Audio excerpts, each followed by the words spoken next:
Parlons. Design. Parlons. Design. Design. Parlons. Salut, c'est Romain, bienvenue dans un nouvel épisode du podcast Parlons Design, dans lequel on va faire un petit nettoyage d'été. J'ai envie de te poser la question, est-ce que ton produit, est-ce que votre produit a vraiment besoin de cette feature en plus ?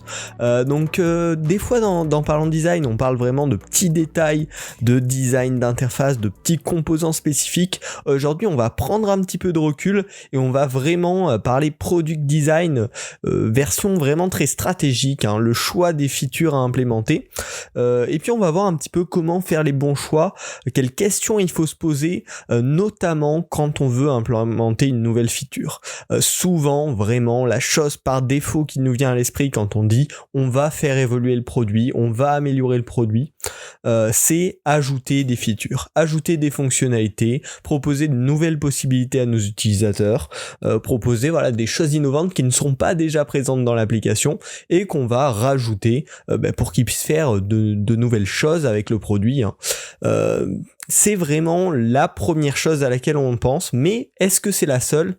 J'en suis pas si sûr.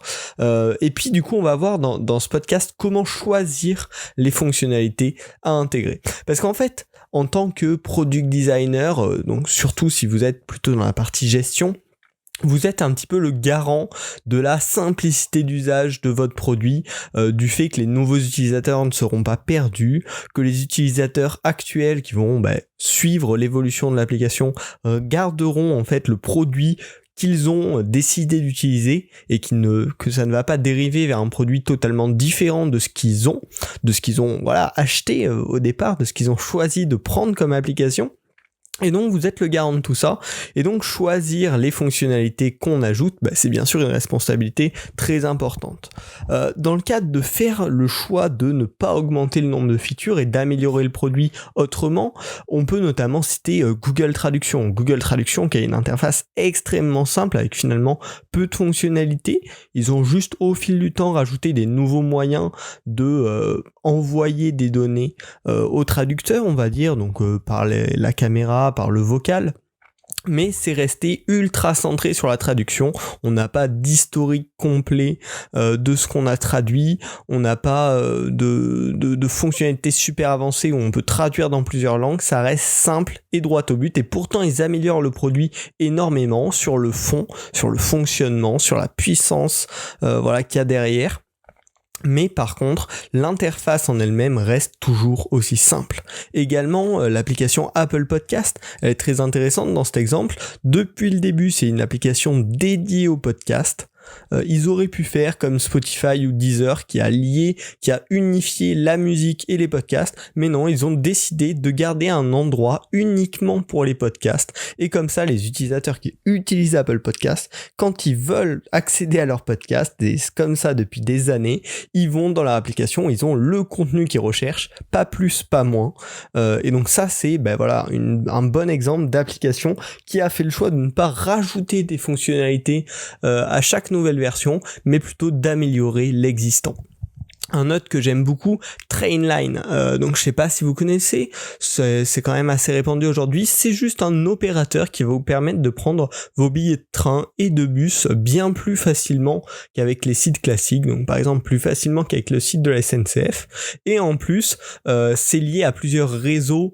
Donc vous pouvez réserver via cette application des trajets à travers plusieurs pays avec différents réseaux de train par exemple. Donc c'est vachement intéressant, et pareil, leur application est extrêmement simple, alors qu'aujourd'hui ça fait quand même quelques années qu'ils existent, parce que c'est resté centré sur cette fonctionnalité de réserver son train le plus facilement possible. Voilà, ça c'est 3 exemples d'applications que je voulais vous montrer un petit peu pour déjà oublier ce mythe que améliorer le produit c'est forcément rajouter des fonctionnalités. Des fois améliorer le produit ça peut juste être améliorer l'existant ou améliorer les fonctionnalités, mais sans que l'utilisateur s'en rende compte, en améliorant la qualité des recommandations, l'affichage de celles-ci, des choses comme ça, mais voilà, de l'incrémental, mais pas forcément rajouter des fonctionnalités et qui rendent finalement le produit plus complexe. Le contraire exemple de ça, c'est par exemple Facebook. On est passé d'un réseau social à une application qui fait une quantité de choses phénoménales. Ça fait marketplace, ça fait vidéo, ça fait chat en direct. Chat, putain, ce mot est vraiment old school. Enfin bon. Et c'est devenu un hyper produit qui finalement a perdu une partie des jeunes, même si Facebook se porte très bien, il n'y a pas de souci là-dessus. Donc c'est aussi un choix de mettre plusieurs fonctionnalités dans le produit, mais il faut vraiment choisir ce qu'on veut. Un autre exemple, moi, qui m'a un petit peu déçu, c'est une application qui s'appelle Out of Milk, qui permet de gérer sa liste de courses. Donc moi, je l'utilise pour ça depuis le début.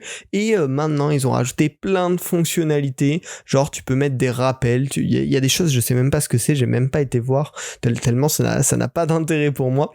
Et donc là, c'est de la complexification de l'application, ça détourne un petit peu les gens qui ont téléchargé l'application au départ de ce que c'est vraiment devenu.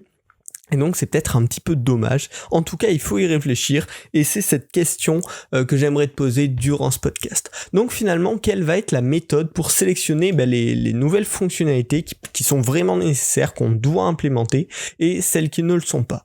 Une première technique, ça pourrait être de demander aux utilisateurs droit dans les yeux, est-ce que vous aimeriez avoir cette fonctionnalité? Alors, de loin comme ça peut paraître intéressant, mais vraiment je vous déconseille d'utiliser cette méthode. Pour moi, c'est un gros non. Demander aux utilisateurs ce qu'ils veulent, ça peut être une très bonne chose pour créer des pistes, pour créer des idées à étudier par la suite, mais pas du tout pour intégrer des idées directement sans réflexion préalable autre que un utilisateur vous a dit j'aimerais ça. Pourquoi ? Tout simplement parce que les utilisateurs vont avoir du mal finalement à imaginer l'utilisation de la feature. Ils vont se dire peut-être qu'une fois très précise, j'en aurai peut-être l'utilisation, mais en réalité, c'est quelque chose qui va énormément complexifier votre application pour apporter peu de valeur ajoutée, voire finalement l'utilisateur qui vous a dit que ça l'intéresserait ne l'utiliserait jamais. C'est pour ça que quand des utilisateurs vous proposent des idées de nouvelles fonctionnalités, il faut les étudier et y réfléchir via les 4 autres questions que j'ai préparées par la suite. Donc faites vraiment très attention à ça. C'est le gros piège quand on développe un produit, c'est d'intégrer tout ce que tous les utilisateurs demandent et que du coup le produit devienne une machine à gaz qui dégrade l'expérience tout simplement. Donc ensuite, qu'est-ce qu'on va pouvoir faire ? C'est déjà regarder un petit peu les objectifs marketing de l'entreprise pour choisir, pour driver les choix. Tout simplement, ça c'est quand même un point important pour toute entreprise. Certaines fonctionnalités vont améliorer, on va dire, les ventes du produit, vont améliorer les résultats financiers, et donc ça peut être une raison pour lesquelles on va choisir d'intégrer cette fonctionnalité. Pour exemple de ça, il y a récemment Spotify qui a lancé les audios partagés. En gros, on peut jouer des morceaux en simultané entre plusieurs amis. Ça, c'est typiquement une fonctionnalité qui, en termes marketing, est excellente parce que c'est innovant, parce que ça va faire que plusieurs personnes doivent s'abonner à Spotify pour profiter de leur musique en synchronisé. Donc c'est typiquement le genre de fonctionnalité qui correspond, qui colle parfaitement aux objectifs marketing d'une entreprise.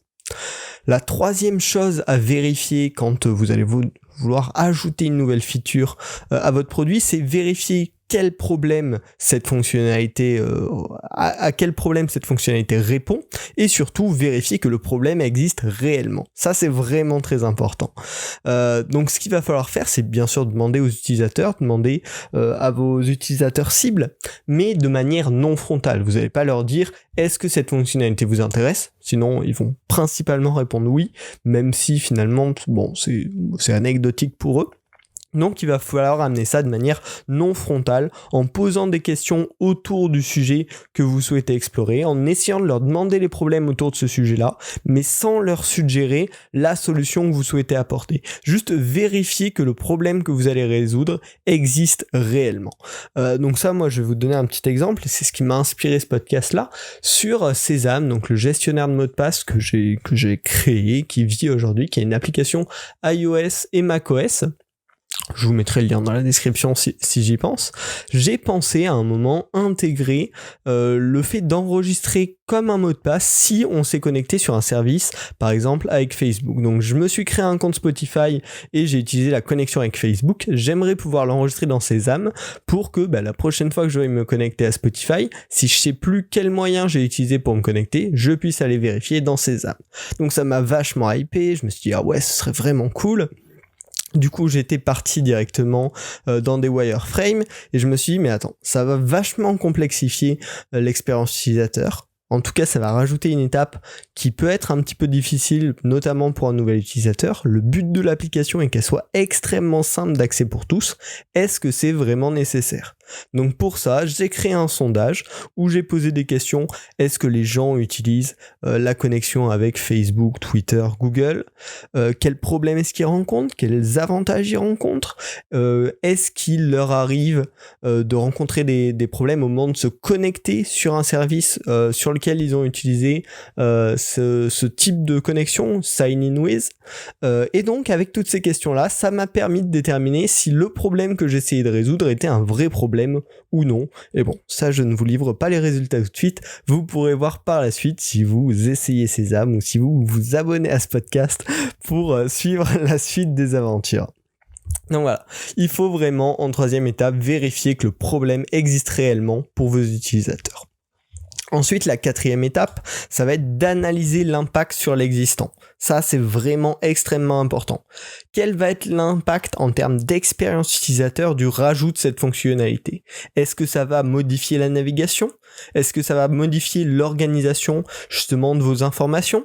Est-ce que ça va rester cohérent avec le reste de l'application ? Ce sont vraiment des points majeurs. Si ça demande de réorganiser toute la navigation de votre application, de rajouter une certaine fonctionnalité, il faut être sûr que ça a une valeur ajoutée énorme pour vos utilisateurs, parce que ça risque de casser plein de patterns, plein de leurs habitudes, et donc il faut revoir ça. Et donc ça va être vraiment un des facteurs. Plus ça va impacter le contenu existant, plus il va falloir des bonnes raisons pour choisir d'intégrer cette fonctionnalité. Et enfin, la cinquième étape, la cinquième chose que je trouve importante quand on va vouloir intégrer une nouvelle fonctionnalité, c'est vérifier que sa cible particulière, vraiment les utilisateurs actuels du produit, verront leur vie améliorée avec cette nouvelle fonctionnalité. Parce que là, on a regardé, est-ce que le problème existe ? Est-ce que ça correspond à des objectifs marketing, donc pour le futur, pour les prochains utilisateurs ? Mais il faut aussi vérifier qu'on ne va pas perdre finalement nos utilisateurs actuels en rajoutant des fonctionnalités dont ils n'ont pas vraiment besoin. Ça, c'est le dernier point. En fait, avec toutes ces questions, ce que je veux vous dire, c'est est-ce qu'on va choisir de devenir une application couteau suisse ou est-ce qu'on va choisir de devenir un couteau d'exception, un couteau de cuisinier qui fait une seule chose mais extrêmement bien ? Et finalement, grâce à toutes ces questions, vous allez pouvoir faire le bon choix par rapport à votre produit, par rapport au service que vous proposez à vos utilisateurs. Là, on parle vraiment spécifiquement depuis le début de ce podcast du choix d'intégrer une nouvelle fonctionnalité, mais on peut l'étendre vraiment, cette façon de réfléchir, à la vision produit globale. Pendant la conception du produit, de l'idée, du projet, on va choisir si on veut créer un outil complexe et un petit peu élitiste où seuls les vraiment professionnels pourront exploiter l'outil bien et il y aura une courbe d'apprentissage un petit peu importante pour rentrer dans le produit, ou est-ce qu'on va essayer de créer un outil accessible à tous, simple, centré sur une fonctionnalité majeure. Aujourd'hui, les deux types de produits existent. Je pense que les outils complexes, un petit peu fourre-tout, sont ceux qui ont le dominant dans notre vie parce que finalement c'est les très gros outils. Ça va être Facebook, ça va être Instagram, ça va être même Twitter qui commence à faire pas mal de choses. C'est toutes ces plateformes-là qui essayent d'intégrer un maximum de choses. Snapchat également, parce que leurs ambitions c'est d'être vraiment des géants qui occupent toute une partie de la vie de leurs utilisateurs. Si votre projet à vous c'est pas ça, il faut peut-être se pencher sur la seconde seconde possibilité qui est de faire un outil bien plus simple, bien plus accessible à tous et surtout bien plus simple d'apprentissage. Et je pense réellement qu'il existe un marché pour les outils simples et c'est ce que je vais essayer de vous prouver avec le gestionnaire de mot de passe Sésame. Donc ça, je vous tiendrai au courant dans les prochains épisodes. Donc voilà, ça c'est une petite réflexion que je suis content de vous partager. C'est peut-être à méditer pour vos prochains projets. Pour vous donner quelques exemples d'outils simples qui ont vraiment bien fonctionné, je vous ai parlé de Trainline tout à l'heure, pour réserver nos billets le plus simplement possible, sans superflu. C'est quand même une grosse réussite. Également, dans le contexte actuel, on peut bien sûr parler de Zoom, qui finalement est une application relativement simple. Il y a des features très avancées, mais le but c'est de faire de la visio, de planifier un meeting dans une salle virtuelle, et puis de faire sa réunion. Et ils sont restés pour l'instant sur ce concept-là. Ils n'ont pas essayé de remplacer Slack, en tout cas pas pour l'instant. C'est vraiment parce que Zoom est focus sur la conférence que ça fonctionne aussi bien et que les utilisateurs l'aiment autant. Il y a également l'application Rappel par exemple d'Apple, qui est une application extrêmement simple mais utilisée par énormément de monde parce que finalement ça remplit vachement bien sa fonctionnalité, pas plus pas moins. Et puis le dernier exemple c'est Shazam. Aujourd'hui ça a un petit peu peut-être perdu de sa gloire, mais Shazam au début, pendant des années, c'est resté une appli qui vous permet de trouver le morceau que vous êtes en train d'écouter et de trouver son nom. Et voilà, c'est centré sur cette fonctionnalité là. Et c'est ça qui a fait que ça a marché. Donc voilà, j'espère que ce podcast vous aura donné pas mal d'idées, vous permettront d'y réfléchir à 2 fois avant de rajouter une nouvelle fonctionnalité, à peut-être réfléchir pour votre prochain projet, à vous lancer dans le marché des outils simples et accessibles à tous. Et ouais, petite info, là je diverge un peu, mais surtout au début d'un projet, essayez pas de rajouter des dizaines de fonctionnalités, allez droit au but, vers certains diraient les MVP, donc le minimum viable product, donc le produit minimum pour lancer sur le marché. D'autres préféreront parler de MLP, minimum lovable product, donc le produit minimum pour que les gens puissent l'adorer, finalement puissent s'y accrocher. En tout cas, n'oubliez pas, il vaut mieux un produit simple avec quelques fonctionnalités basiques qui permettent de tester votre produit dès le début, plutôt que d'essayer de lancer un monstre qui probablement va foirer parce que ce sera sorti trop tard, parce que ce sera pas assez bien développé, parce que vous n'avez pas les moyens dans un premier temps. Donc surtout, faut commencer avec quelque chose de simple et après bien réfléchir grâce à tout ce que je vous ai dit dans ce podcast et également grâce à d'autres recherches. Vous pourrez trouver, je pense, plein d'articles sur le sujet. Est-ce que vous voulez faire un outil accessible à tous et qui reste simple d'utilisation, ou est-ce que vous voulez faire un outil complexe, très avancé, qui remplira les besoins de plein de monde, mais qui les remplira jamais parfaitement pour une personne. Voilà.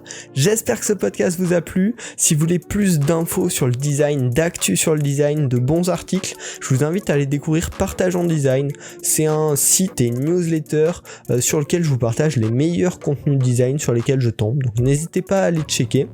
Et puis je vous invite bien sûr à partager le podcast sur les réseaux sociaux. Ça permet de le faire un petit peu connaître. C'est super cool. Moi ça me fait plaisir aussi quand j'ai vos retours et quand je vois que vous aimez Parlons Design.